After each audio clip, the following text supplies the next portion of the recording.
بسم اللہ الرحمن الرحیم۔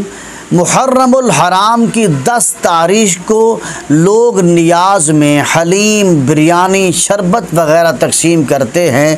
کیا ایسا کرنا جائز ہے؟ یہ ایک سوال پوچھا گیا ہے۔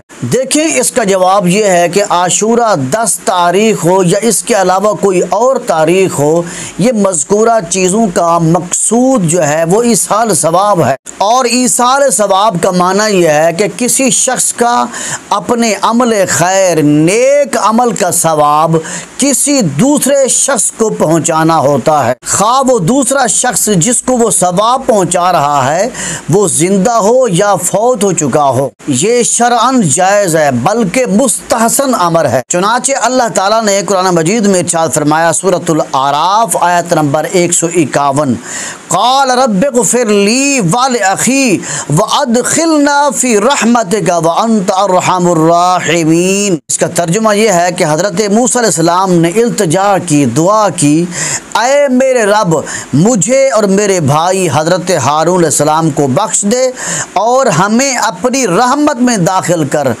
اور تو سب رحم کرنے والوں سے زیادہ رحم فرمانے والا ہے۔ اور اسی طرح سورۃ ابراہیم میں ارشاد فرمایا، ربنا اغفر لی ولوالدی وللمؤمنین یوم یقوم الحساب۔ حضرت ابراہیم علیہ السلام نے دعا کی، اے ہمارے رب، حساب یعنی قیامت کے دن میری، میرے والدین اور تمام اہل ایمان کی بخشش فرمانا۔ اور اسی طرح سورۃ الحشر کی آیت نمبر 10 میں ارشاد فرمایا، ربنا اغفر لنا ولاخواننا الذین سبقونا بالایمان ولا تجعل فی قلوبنا غلا للذین آمنوا ربنا انک رؤوف الرحیم۔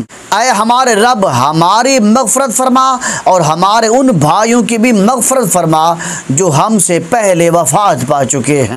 اور اسی طرح اللہ تعالیٰ نے سورۃ نوح آیت نمبر 28 میں ارشاد فرمایا، رب اغفر لی ولوالدی ولمن دخل بیتی مؤمنا وللمؤمنین والمؤمنات۔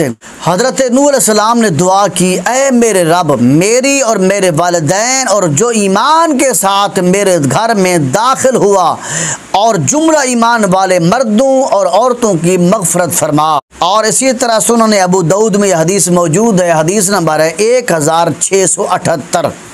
حضرت سعد بن عبادہ بیان کرتے ہیں کہ انہوں نے عرض کی، یا رسول اللہ صلی اللہ علیہ وآلہ وسلم، ام سعد یعنی میری والدہ وفات پا گئی ہیں، تو ان کے ایصال ثواب کے لیے کون سا صدقہ افضل ہے؟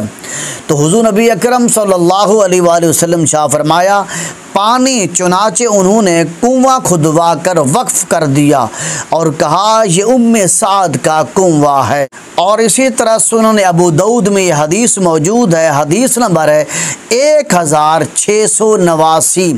حضرت ابو سعید خدری رضی اللہ تعالیٰ بیان کرتے ہیں کہ حضور نبی اکرم صلی اللہ علیہ وآلہ وسلم شاہ فرمایا، جو مسلمان اپنے کسی مسلمان بھائی کو بھوک کے وقت کھانا کھلائے تو اللہ تعالیٰ اسے جنت کے پھلوں، نعمتوں سے کھلائے گا، اور جو مسلمان اپنے کسی مسلمان بھائی کو سخت پیاس کے وقت پانی پلائے تو اللہ تعالیٰ اسے جنت کے مہر بند شراب طہور پلائے گا۔